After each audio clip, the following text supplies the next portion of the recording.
আজকে একটা round cushion বানাবো। তো তার জন্য দেখো আমি একটা পুরনো টি শার্ট নিয়ে নিয়েছি।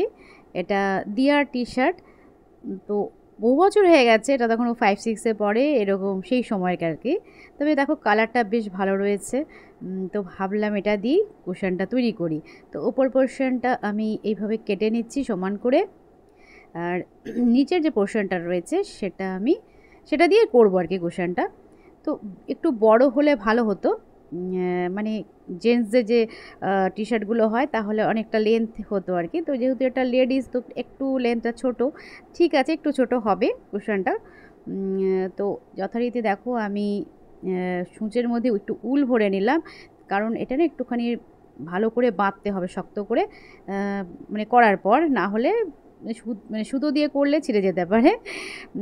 তো ভাবলাম উল দিয়েই আমি এটাকে চারপাশটা এভাবে দেখো সূচ দিয়ে সেলাই করে নিচ্ছি পুরো রাউন্ডটা আর কি। আর কোনো দিকে কিন্তু আমি কাটলাম না। তো এই দেখো আমি ঠিক এইভাবে রাউন্ড করে সেলাই করে নিলাম। এই দেখো একটা খুব সুন্দর, দেখো ফ্লাওয়ারের মতন হয়ে গেল না? তো যাই হোক, এটাকে এখন আমি ভালো করে পেঁচিয়ে শক্ত করে বেঁধে নেব, না হলে খুলে যেতে পারে। মানে এটা খুব দেখো বারবার করে আমি পেঁচিয়ে নিচ্ছি। পেঁচিয়ে নেওয়ার পর তারপরে ভালো করে সুচ দিয়ে আমি সেলাই করে দিচ্ছি। তাহলে একদম সুন্দরভাবে নটটা তৈরি হয়ে গেল। এইবারে এটাকে আমি ভেতর দিকে দিয়ে দেব। কিভাবে করছি সেটা দেখো, তো মানে তোমাদের সাথে ওটাই শেয়ার করছি আর কি। তো এইভাবে দেখো দিয়ে দিলাম ভেতর পোর্শনটা, যেদিকটা বাঁধলাম আর কি ওটা ভেতরের দিকে থাকবে। আর তারপরে আমি এর ভেতরে তোমার ওই তুলো ভরবো। আর ওপর পাটটা দেখেছো তো, সরি, নিচের যে পোর্শনটা ছিল ওটা তো সেলাই করা ছিল। হুম তো এই পোর্শনটা একটুখানি কেটে নিলাম, কারণ এটা দিয়েই আমি আবার এই যে উলটা রয়েছে সূচের পেছনটা দিয়ে দেখো আমি এদিক দিয়ে ভরে নিচ্ছি। তাহলে কি বলো তো, আমাকে আর আলাদা করে খাটুনি করতে হলো না। পুরো ফোল্ড করা ছিল তো সেই কারণে সূচটা ঢুকে গেল আর কি। আর পেছন পার্ট মানে পেছনের অংশটা, সূচের যে পেছনের অংশটা রয়েছে সেটা দিয়ে আমি এটাকে ভরে নিলাম এই উলটাকে। এবারে দেখো এইভাবে জিনিসটা মানে টানলে একদম খিচে যাবে ব্যাপারটা। তো ওদিকটা তো আমি দেখো এভাবে বেঁধে নিয়েছিলাম। আর এবার ওপর পোর্শনটাও আমি মানে উলটা ভরে নিলাম। এইবারে এর মধ্যে তুলো ভরতে হবে। আর দেখো পুরো একটা রাউন্ড শেপ চলে আসবে। দেখো তোমাদের দেখাচ্ছি, দেখো খুব সুন্দর করে একটা রাউন্ড শেপ কিন্তু চলে এলো, যেহেতু রাউন্ড কুশন বানাচ্ছি সেই কারণে। আর এটাও মানে অনেক বছরের একটা টেডি ছিল দিয়ারই। তো ভাবলাম যে এটাকে আমি আজকে খুলি, কেন এটা দেখ অনেক দিন ধরে পড়ে রয়েছে। তো ভাবলাম মানে জায়গাটাও তোমার লাগে এগুলো রাখতে গেলে, তাহলে এটাকে আজকে খুলে দিই। দেখো একটা পা খুলেই কতগুলো তুলো বেরিয়ে যাচ্ছে। তো ভেবেছি দেখি একটা পা খুলে যতটা তুলো বেরোবে সেটাই ভরবো, যদি হয়ে যায় তো হয়ে গেল, না হলে আরেকটা পা থেকে তুলো বার করে নেব। এই টেডিটা থেকে আমার অনেক কিছু মানে যা তুলো আছে এর মধ্যে অনেক কিছু বানানো যাবে, জানো তো, এই কুশন টাইপেরই আর কি বানানো যাবে। তো দেখো একটা পা আমি পুরো খালি করে দিলাম, তাতে যা তুলো বেরিয়েছে এটাকে যদি আমি হাত দিয়ে একটু ছাড়িয়ে দিই তাহলে বেশ খানিকটা তুলো হয়ে যাবে, কারণ ফ্লাফি হয়ে যাবে ব্যাপারটা। এটা তো একদম দেখো না অনেক বছরের পুরনো, তো একদম চিপসে ছিল। তো এই দেখো হাত দিয়ে ছাড়িয়ে নেওয়ার পরে কতটা হয়ে গেছে। এটা দেখো জাস্ট একটা পায়ের ভেতরে এই তুলোটা ছিল আর কি, এই পরিমাণ তুলোটা আর কি। এবারে চলো এই তুলোটাকে ওই কুশনটার মধ্যে ভরবো। তো একটা পা দেখো খালি করলাম, তো যদি লাগে ওই আরেকটা পা আমি খুলে নেব তুলোটা। তো দেখো একটা পা খুলে নেওয়াতে কেমন হয়ে গেছে টেডিটা দেখতে। আর বেশ অনেকটাই তুলো হয়ে গেছে। এবারে চলো এটার মধ্যে ভরে দিই ফটাফট করে। আর মানে ভরার সময় কী বলো তো, চারপাশটা খুব ভালো করে মানে স্প্রেড করে দিতে হবে যাতে সমানভাবে তুলোটা ছড়িয়ে থাকে। সেইভাবে দেখো আমি ভরে নিচ্ছি। তবে মনে হচ্ছে আরেকটু তুলো লাগবে, না হলে না মানে ঠিক টাইট ব্যাপারটা আসছে না। তো দেখতেই পাচ্ছ তোমরা আরেকটু তুলো কিন্তু এর ভেতরে চাই, সেই কারণে আমাকে আরেকটা পাও টেডির ওই যে পা আরেকটা পা রয়েছে সেটা থেকেও আমাকে তুলো বার করতে হবে। তো এই দেখো একটু খালি খালি লাগছে, হালকাও লাগছে। আর কুশন দেখবে একটু টাইট ফিট না হলে জিনিসটা খোলে না। আর এই দেখো আরেকটা পা থেকে আমি যা তুলো ছিল সব বার করে নিচ্ছি। তো দেখো এগুলো কোনো জিনিসই কেনার নেই, আমার সব বাড়িতে যা ছিল ওটা দিয়েই করে নিচ্ছি। সুন্দর সুন্দর জিনিস তৈরি হয়ে যায় আর কি, যেটা আমি সবসময় আমি ভিডিওতে বলি যে একটুখানি মাথা খাটিয়ে করলে ছোটোখাটো মানে অনেক কিছু বানানো যায় আর কি, ফেলে দেওয়া জিনিস দিয়ে।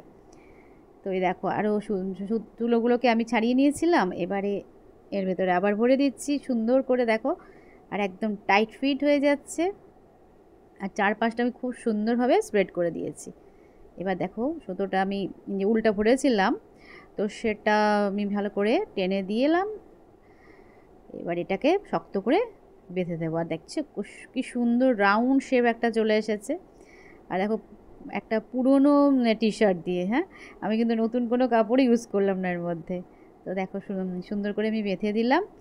এবারে মাঝখানে যে একটু হোল মতো রয়েছে সেটাকে একটু কভার করব। সেটা কিভাবে কভার করব সেটাও দেখাচ্ছি তোমাদেরকে। তো দেখো আমার মেন কুশনটা তো তৈরি হয়ে গেল। তো এবার ওপরে যে ওই হাতার যে পার্টটা ছিল তো সেখান থেকে কাপড়টা আমি কেটে নিচ্ছি। এটা থেকে একটু রাউন্ড শেপ করে কেটে নিচ্ছি কাপড়টা। তারপরে এর মধ্যে একটুখানি তুলো ভরে একটা বাটনের মতন আমি তৈরি করব, বাটন হয়ে যাবে।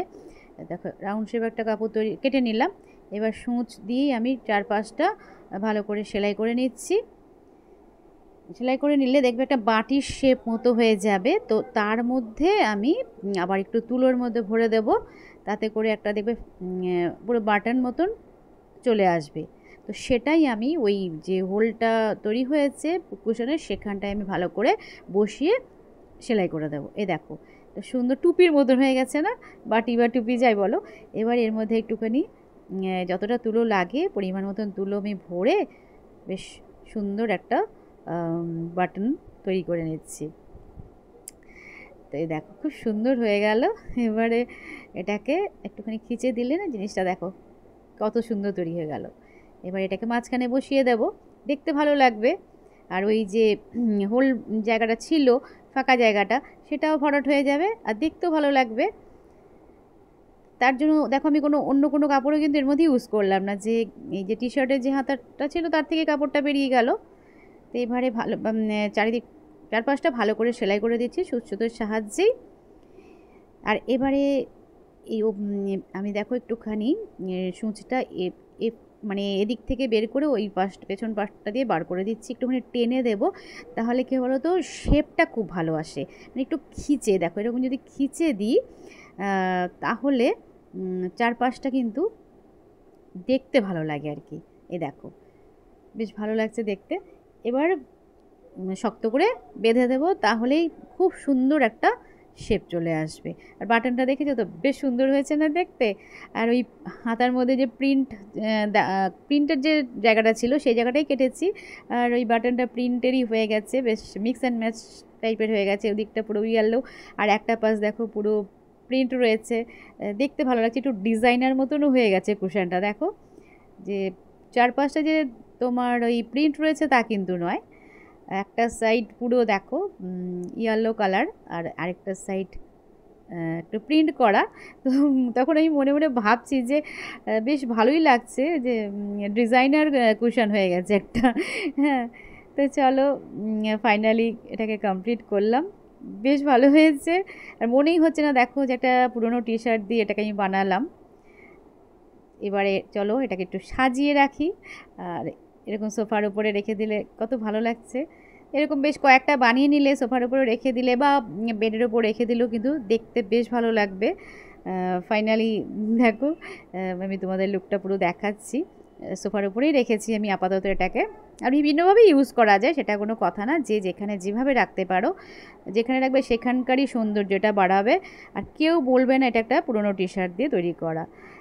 তো দেখো কি ভালো লাগছে। এটাও তো আমার হাতের তৈরি করা। তো ছোটো ছোটো জিনিস তৈরি করে আমি ঘরগুলোকে সাজিয়ে রাখি, আমার ভীষণই ভালো লাগে এই কাজগুলো। তোমাদের সাথে সেগুলোই শেয়ার করি আর কি। তো চলো এটা পুরোনো টি শার্ট দিয়ে কি সুন্দর একটা রাউন্ড কুশন তৈরি হয়ে গেল। তো চলো আজকের মতন এটুকুই, আবার দেখা হচ্ছে নেক্সট ব্লগে।